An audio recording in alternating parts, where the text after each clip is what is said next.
Welcome to Japji Sahib, Pauri 26. Somebody who has read so far keeps wondering why Nanak repeats the same thing again and again and again and again. He's become like that intoxicated lover who keeps expressing his love to his beloved a zillion times. I love you, I love you, I love you, I love you. And just can't stop saying I love you to his beloved. There must be a reason why there is repetition, not only in Guru Nanak's Japji Sahib, but in so many scriptures given by so many masters. We find the same repetition everywhere. In today's sutra, we will find out what is the secret behind this repetition. What is the secret behind expressing the inexpressible? Why even make an effort to express that which cannot be put into words efficiently, effectively, completely?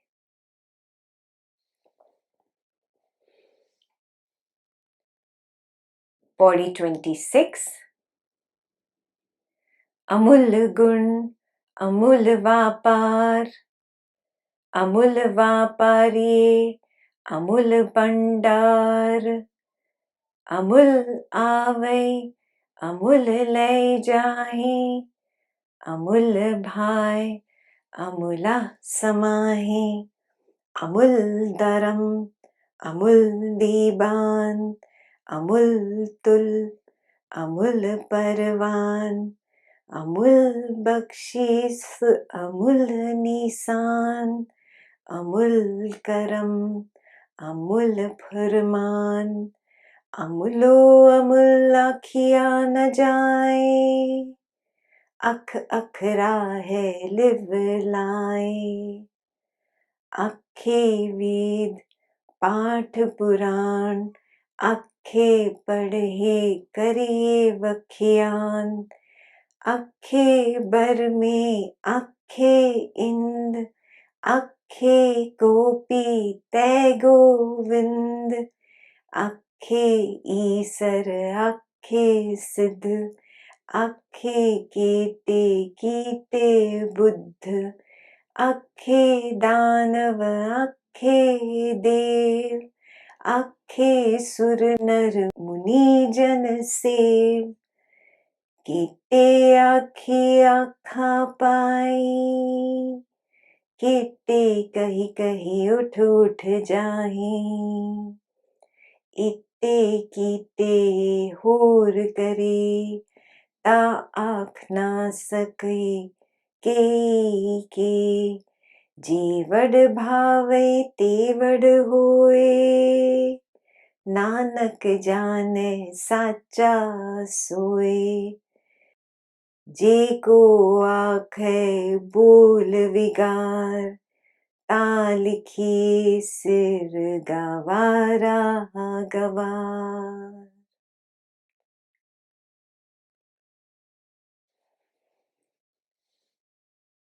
There's a story about Nanak during the Mughal Emperor Babur's time. Babur had invaded India and he had taken a lot of people into imprisonment. And at that time, Nanak was also imprisoned. He was a special prisoner. While others were wailing and crying, Nanak would sit in a corner and sing. He was constantly lost in his love, as if an intoxicated drunkard who had no consciousness of what is going around him.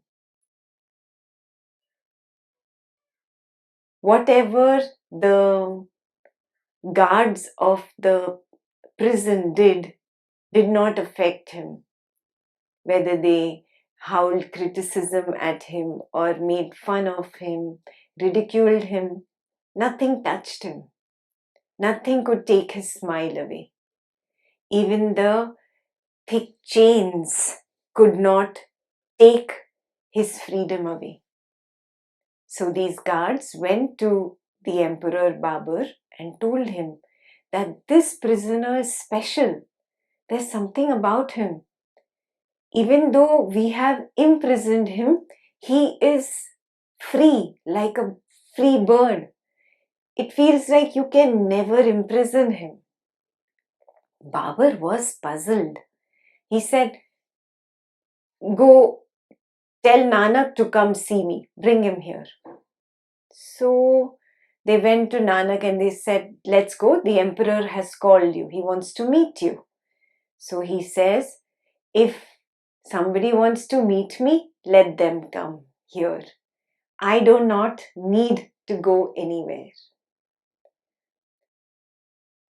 These words don't come from ego or arrogance.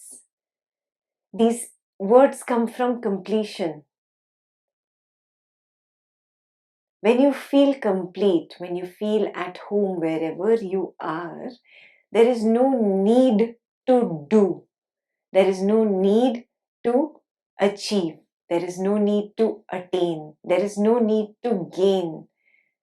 There is no need to change what is, because you are so completely immersed in what is. You are fulfilled. You are content. So there is no need to go and meet someone. There is no need to go and meet not an emperor, not a guru, not a teacher, not a great person, nobody. There is nowhere to go. I am home. So the soldiers, the guards, they took this message to the emperor, and the emperor was very impressed by the response. And he went to meet Nanak and invited him to his kingly chamber. And then Nanak, of course, obliged and went. And then the king offered him wine and said that this is the wine from the finest grapes in the world. This is the most expensive wine available out there. And the intoxication of this wine will take you to another level. So come enjoy this wine with me. Guru Nanak Dev Ji said, "I am already intoxicated. And my intoxication comes without any use of an external substance. You should make an effort to taste that which has intoxicated me. I don't need your wine."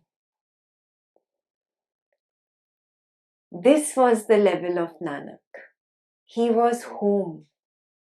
And when you are home, you do not need to go anywhere.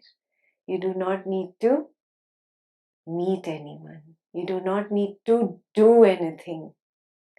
Yes, if the other person comes, you oblige.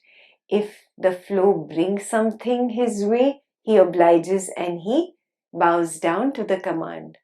But there is no need for him to go seeking or craving or wanting something.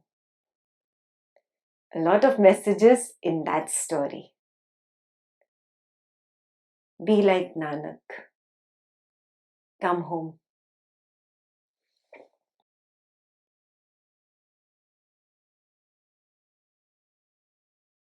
Amul gun, amul vapar. Now, Nanak obviously keeps repeating, as you already know. So, he is saying that his virtues, God's virtues, are priceless, and his dealings are priceless. Now, what is the meaning of virtues being priceless? and dealings being priceless. Priceless are his dealers and priceless are his treasures. Dealers of God, dealings of God, treasures of God. What is the meaning of all this? There are two gunas. The two gunas of this universe are Maya and Mai. These are the two virtues. Yes. In fact, Maya is born out of Mai only and dissolves in Mai. But for a simple layman who is not spiritually advanced, he cannot see the oneness of both. He sees them as separate. So we'll discuss them separately. Maya is that which can be measured. Anything that I see can be measured. Means I can say this is the form of a tree, and this is the form of a computer, and this is the form of a pen or a pencil. I am measuring what I am seeing visually. Similarly, we measure sound, taste, touch, smell. Every object in this universe that is a product of my five senses and I can measure it with my five senses, I think it is valuable.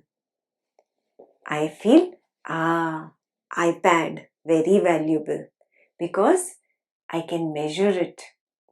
And not only measure it with sight, sound and touch, but also measure it with the money, the value that it brings into my life. So everything that can be measured boils down to money. The spiritually immature person thinks that money is equal to value. So everything that is valuable needs to have a high money value. For example, if a Buddha or a Jesus or a Krishna passes by, we don't notice them. We cannot see the value in them. But if Buddha or Krishna or Jesus is holding a huge Kohinoor diamond in the hand, then we definitely notice it. You know what I'm saying? The mind gives a lot of value or importance to Maya. Now, what is Maya really and where is it born of? This Maya is born out of Mai. Mai is that which you cannot measure with sight, sound, taste, touch, smell. Love, compassion, energy, the space that contains everything. All this is Mai. The space that contains this entire universe, that which gives it its quality of life, that which gives it its quality of being, that is called Mai. You can call it consciousness, you can call it God, you can call it awareness. It does not matter what word you give it. Mai simply means that which cannot be measured. And why it cannot be measured? Because it is beyond sight, sound, taste, touch and smell.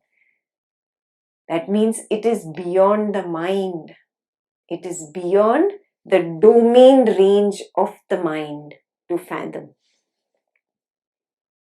And one who goes beyond the mind, who reaches Mai and gets established in this Mai, he overcomes the temptation of Maya. I'll repeat that. one who can go beyond Maya and establish in Maya. He overcomes the temptation of Maya. And such a one is called the awakened one, the enlightened one. Means he sees the truth that Maya is the space that contains the Maya. Yeah. So if you understand this, now tell me, what is the main guna of God? The main guna of God is Maya. Yeah. Or the consciousness, the energy, the knowingness, the fullness, or you can call it the emptiness. Words don't matter. It is all the same energy. It is all that same Advaitam, oneness. This is his guna, and it is priceless. It is invaluable to get there. Priceless are his gunas, and priceless are his dealings. What is dealings and what is dealers? Priceless are his dealers in the next line. Who are his dealers? Teachers who help you move away from Maya and move towards Mai. These are his true dealers. Be aware, there are a lot of fake dealers in the market, yeah, who are themselves still surrounded by Maya, those who are established firmly in Maya and claim to be in Maya. We are not talking about those exceptions. Yeah, we are talking about the ones who have moved on from Maya to Mai and are holding out their hand to you and saying, come, it's very simple. I'll bring you this side. Yeah. Those are his dealers or merchants. The English translation is sounds like a very business-like language, but Vapar and Vapari is really the word that conveys its authenticity, that they are the ones who are here to sell to you that which is not visible to your eyes, that which cannot be measured by your ears or your uh, touch or your taste. It does not have the quality of matter.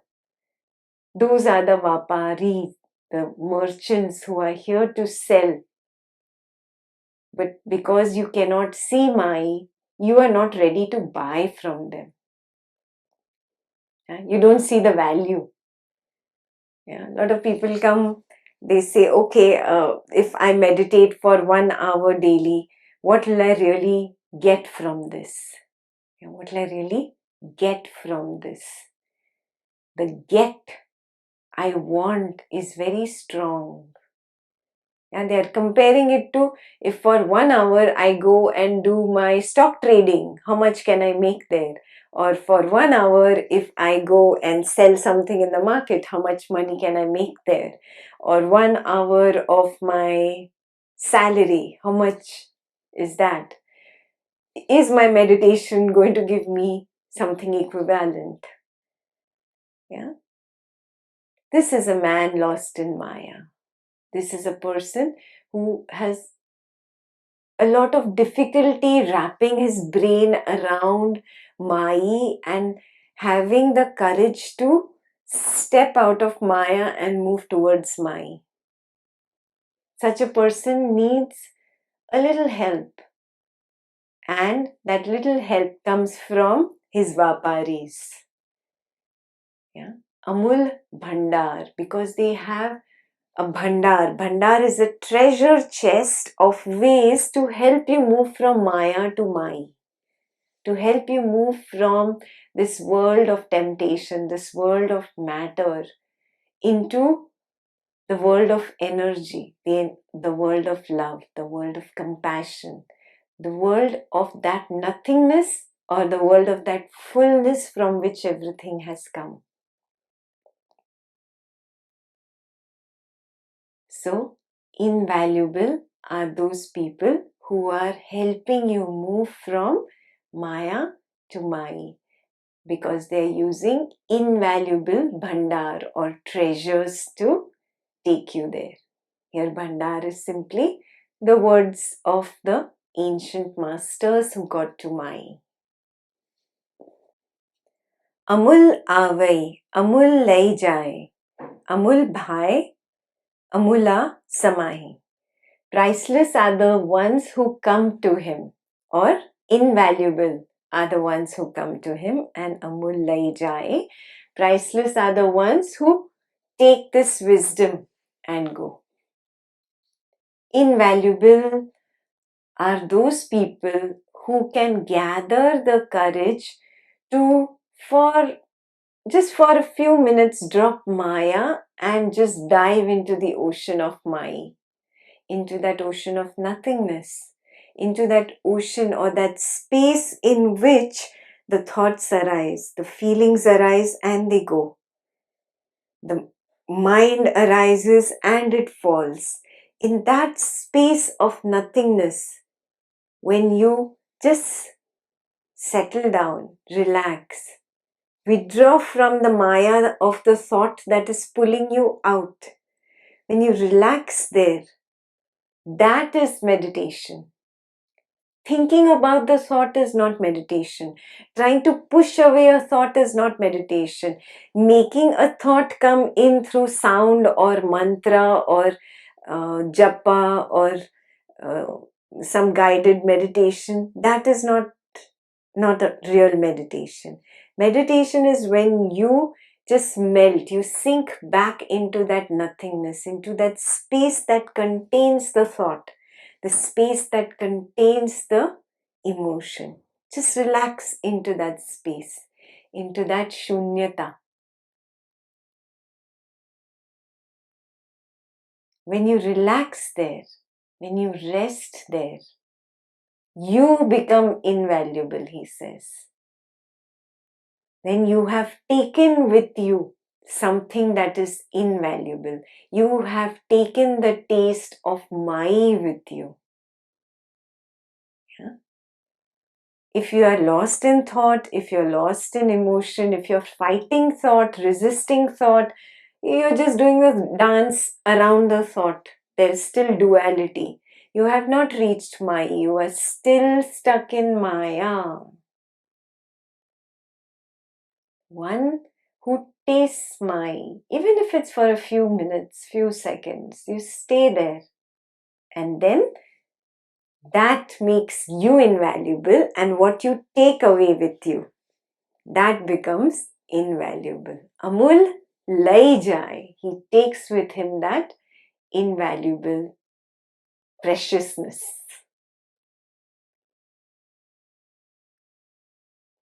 Amul bhai, amula samai.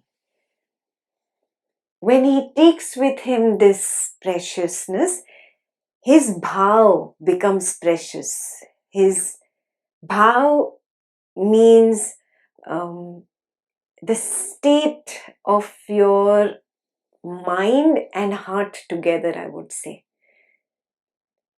For example, if a mother is taking care of a child, she's very careful that, I should not drop this little baby, and he's very dependent on me to be careful. So she's so aware. You see the bhav of the mother? Yeah. It is the state of the mind and the heart. So it is the love as well as awareness together. Yeah. That is what I call bhav. This bhav he carries with him wherever he goes, and that is invaluable. But who carries this bhav? Only the one who tasted Mai in his meditation. Homework for you. Have you tasted Mai? Homework number 2. If you have tasted Mai, are you carrying this bhava with you? And then he says, Amula Samahi. The one who has this bhava of constant awareness enveloped in love. If love is too heavy a word for you, enveloped in the feeling of belongingness, in that feeling of oneness with everything, of that feeling that you got when you were in Mai, in that space of nothingness. There is nothing. There's just a quietness, a peace. You can say that bhava is the combination of that same peace or that same quietness with sharpened awareness. He carries this constantly, day to day, moment to moment, wherever he goes. And that bhava itself takes him into samahi. Samahi is the Punjabi word for samadhi. Samadhi, according to Guru Nanak Dev, is a point of no return. It does not mean you go somewhere and you don't come back from there.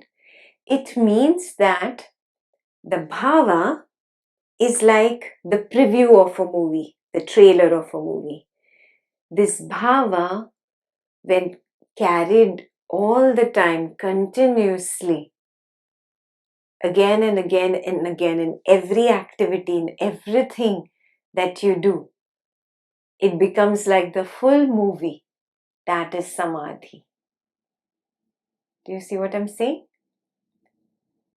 And this doesn't come by you while doing puja in the morning and doing puja in the evening, 2 times a day, 30 minutes each. Good, I'm done. No, it's not like depositing your brownie points in the piggy bank. That's not what we are talking about. This bhava is continuous. It is there all the time. And it is so strong, it is more important than money, more important than relationships, more important than family, more important than everything else. It is always like the icing on top of the cake. Always priority, always on the top. I'll tell you Sheikh Farid's story. He was a Sufi saint. Disciple goes to him and he says that, I want to meet God. Can you help me meet God? Farid says, I'm on my way to the river to take a bath. Why don't you come along? And maybe on the way or in the river or somewhere along the path, we can meet God. So this person was a little puzzled. He thought, anyway, saints are a little cuckoo, so whatever, let's just walk with him. And he continues just walking with him, and they reach the river. And Farid says, okay, now let's get in, let's take a bath together. So he was like, aren't you going to help me understand how am I to meet God? Farid said, yeah, maybe we meet God right in the center of the river. Let's go. This guy was a little hesitant, but now I've come all this way and might as well go in. So he also goes into the river with him. And as this disciple takes his first dip into the river, Farid climbs onto him and pushes him down. And this guy is suffocating. He's like, all water comes into his mouth and he's like stumbling and fumbling to get out of the river. He finally gathers the strength, pushes Farid away, and he gets out to the bank and he starts screaming, are you crazy? Are you crazy? I thought you were a saint. How can you try to do this to me? So Farid comes out laughing and he says, we'll discuss my madness later. First tell me, when your head was under that water, did you have any thought of, I want to meet God? He's like, no, not at all. All I wanted to do was just get out of there. I just had a bhava to run. There was no thought. There was no time for thought. He said, just like that, if you carry a constant bhava, a thirst to meet Him, just like you had right now at the moment of death, top priority, nothing else matters, nothing else matters, then you will meet God.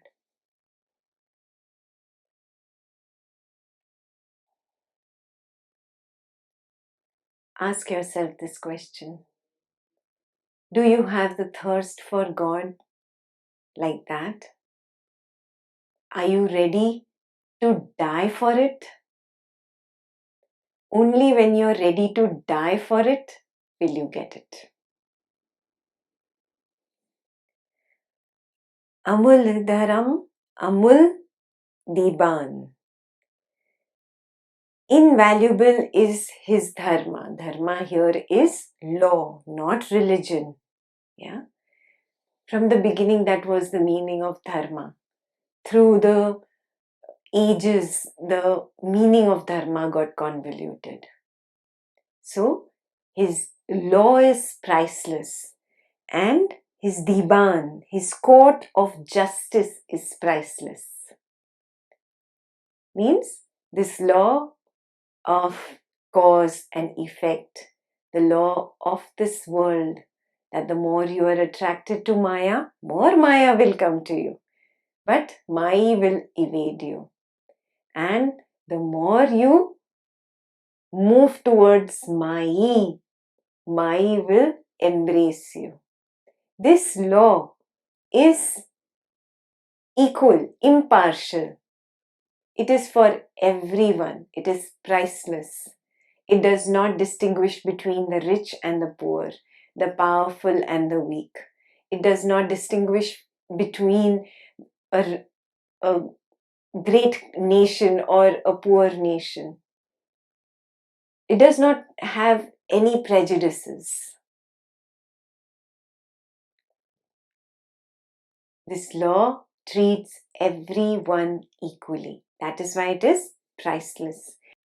And the court of justice is also priceless, because everything is fair there, without prejudice, without bias. That is why the scales, amul tul, the scales are also invaluable, and amul parvan, the weights are also invaluable. Amul bakshis, amul nishan. Invaluable are his blessings. What do you want the most in life? Really, is it that $1 million car or $1 billion house or fantastic relationships or a world tour? Really, really look. What are you really thirsting for? Peace, right? It's priceless. It's really priceless. That is what is his blessing, that priceless peace. Amul bakshis, amul nisan. Nisan is his insignia or symbol. Anything that draws your attention away from Maya towards Maya. A symbol that points in the direction of Maya. For example, a spiritual master, a true mentor, points towards the direction of the moon. He wants you to look in that direction. He is pointing towards Maya. Those who hold on to his finger are still stuck onto Maya. He's saying, no, let go of my finger. You move towards that Maya, that moon. Here, Maya is what is important. Moving in that direction is important. So, any insignia or symbol, an idol, a book, any sign is just a pointing in the correct direction for you to start walking. It's like the GPS telling you to turn right. But who has to turn right? I have to do it. That's all an insignia is really. But the people who are so clouded by the temptations of Maya, they have held on to their own insignia, and then they fight that my insignia is greater than your insignia, my idol is greater than your idol, my pilgrimage site is greater than your pilgrimage site. You are still stuck in Maya. You are not moving towards Mai. Wise are the ones who recognize the importance of insignia, the importance of this symbol. Wise are the ones who move from Maya to Mai with the support of that insignia or that symbol. Amul Karam, Amul Farman. Invaluable are his actions. So that nothingness or fullness or Mai or the space that contains everything, whether you call it God or consciousness or knowingness or love or Advaita or oneness, it doesn't matter. But that space really does not do actions, yet everything happens in it. All actions are contained in it. Therefore, it is invaluable. It is priceless. And the next word is farman. Priceless is his command. Command means it makes everything arise in it. It lets it play in it for a while according to its laws. And then according to the law, they also dissolve in it. Does a thought ever remain forever? Does a situation ever remain forever? Does an emotion ever remain forever? Does anything that you've ever owned remain the same forever? No. Even people in life don't remain forever. So, matter is arising according to the law, according to its command, is playing in it according to its command, and this matter is dissolving in it according to its command. Therefore, that command is also invaluable, priceless. Amulo amul, akhiya na jaye. Priceless, oh, priceless beyond expression. Akhiya na jaye.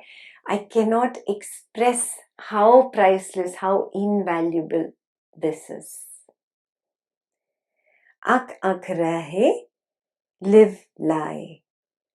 Continuously speaking about it, one attains a state of samadhi or becomes samadhishta in it, lay, dissolves into it, goes into the lay.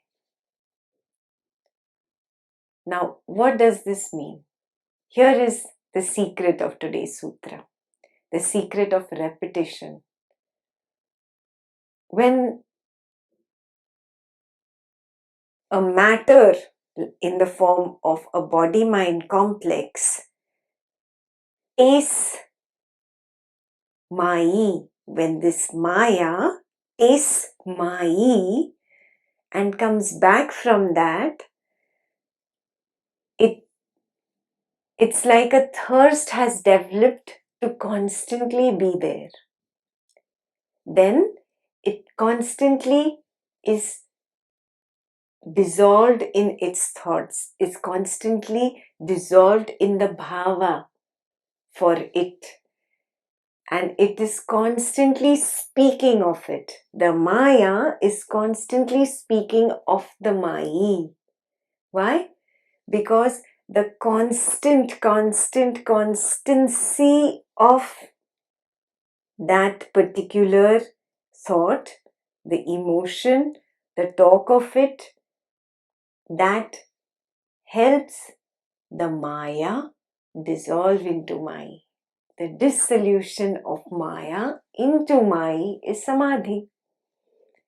You become Samadhishta by continuously being in the surati of God, by constantly being in remembrance. That is why saints, sages, teachers, masters cannot stop themselves from talking about it, cannot put a limit on their expression. They just go on and on like an overflowing cup. There is no end to it. Very well they know that even by expressing as much as I want, I cannot put it completely into words. I cannot describe him into words 100% as I taste it. Still, they are constantly expressing, because that constant expression itself helps them become samadhishta. Now do you understand what is the secret behind repetition? Why there's so much repetition in scriptures, in talks, in songs of God? Because of that yearning for being samadhishta constantly. Just like when you fall in love and constantly you're thinking about your beloved. You want to talk to him or her 20 times a day. You want to message him or her all the time. You want to keep looking at his or her photograph. Just like that. Similar thing, but at a different level. The romance with Mai. The divine romance.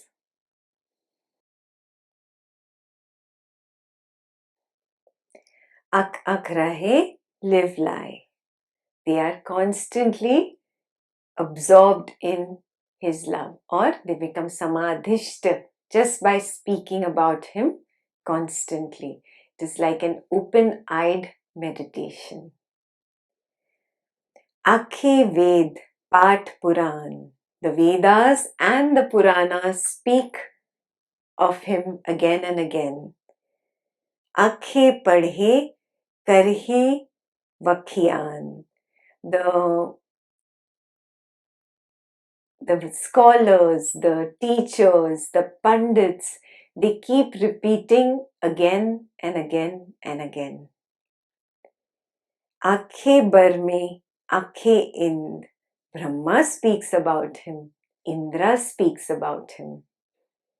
Akhe Gopi, Te Govind. Gopis speak about him.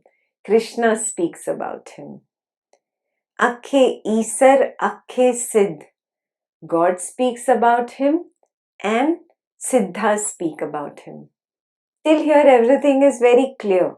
But gods here mean the energies, the lower energies in the Hindu mythology or Hindu cosmology were called as gods, like the rain god, the sun god. Everything was given a divine pedestal.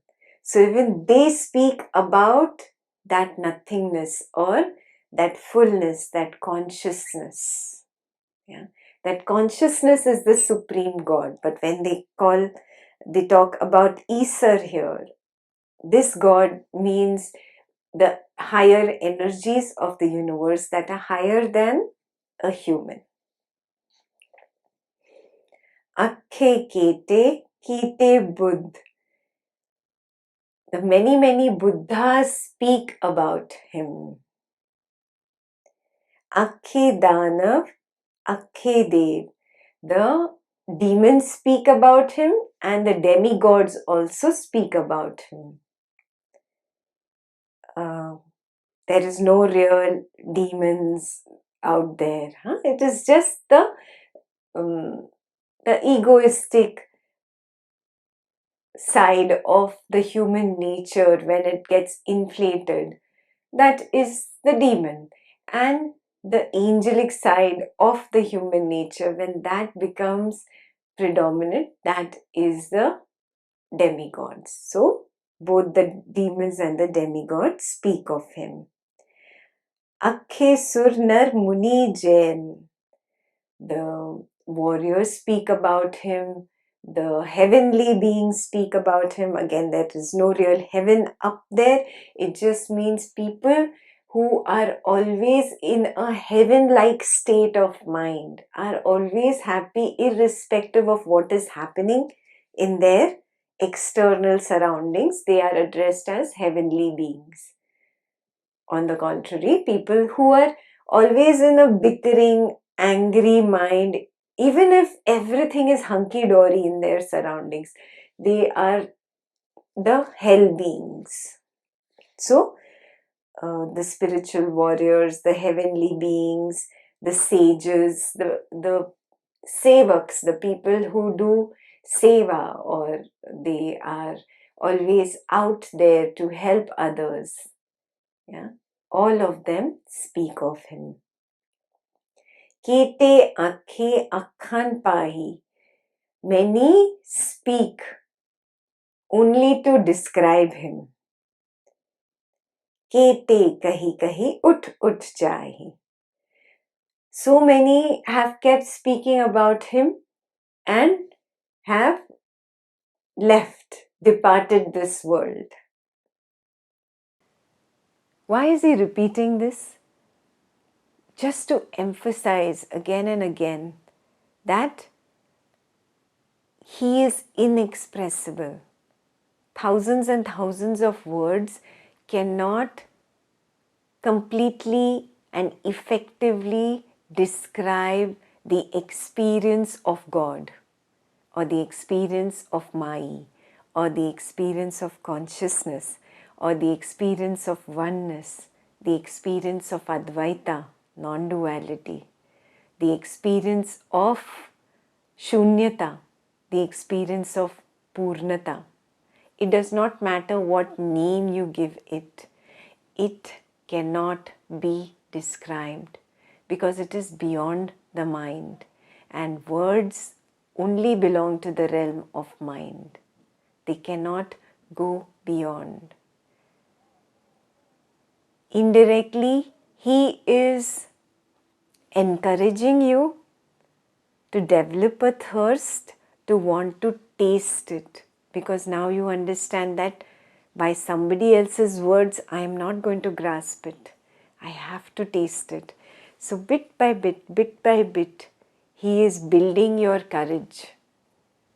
Walk towards it. Walk towards it. In fact, you don't even have to walk towards God. You're just standing with your back towards God. Just turn around. Just turn around. Turn around from Maya towards Mai. That's it. And you will dissolve. Because there is nothingness there. Shunyata. Dissolve in that nothingness. Be steady there.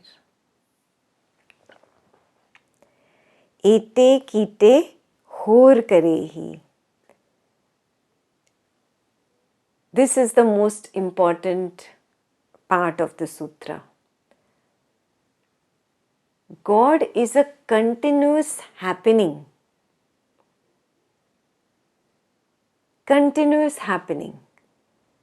God is not a doing.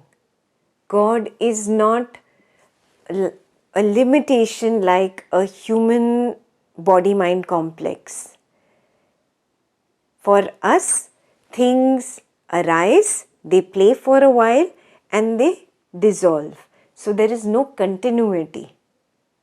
Things arise and fall, arise and fall, arise and fall. God is a continuity. That is the main difference between Maya and Maya. Maya gets destroyed, but Maya, the space in which Maya is contained, is always the same. Maya cannot get destroyed. God is a continuity. भगवान है नहीं, भगवान हो रहे हैं. He is a continuous happening. If this is clear now, how God is a continuity, now you will understand the next line, which says, Ta aankh na saki kei ke. That is why one cannot describe him completely, because he's so changing, fleeting. He is continuous. There is no end. For example, if you were to write a biography of a particular person, if you wrote that biography in the middle of his life, it wouldn't be a complete biography. If you wrote the biography at the end, after he has passed away, you have got a complete biography. You have all the chapters of his life. Correct? A scripture is nothing but the biography of God. And it is continuously growing. There is no end to God. He is endless. Therefore, a scripture is not complete. It cannot have all the chapters. And that is why down the ages, the scriptures have been evolving and evolving and evolving, and we can keep adding to them as we go. Yeah? Because God is a growing child. Yeah? He's constantly growing, and the clothes are always falling short.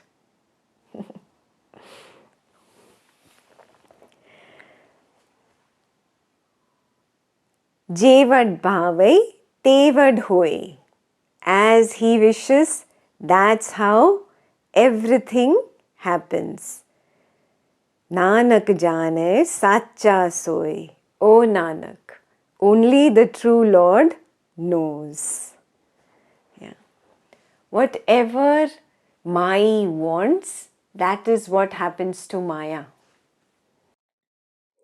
If you have a bowl of water, say, and you put a piece of chocolate into it, the water determines what will happen to the piece of chocolate.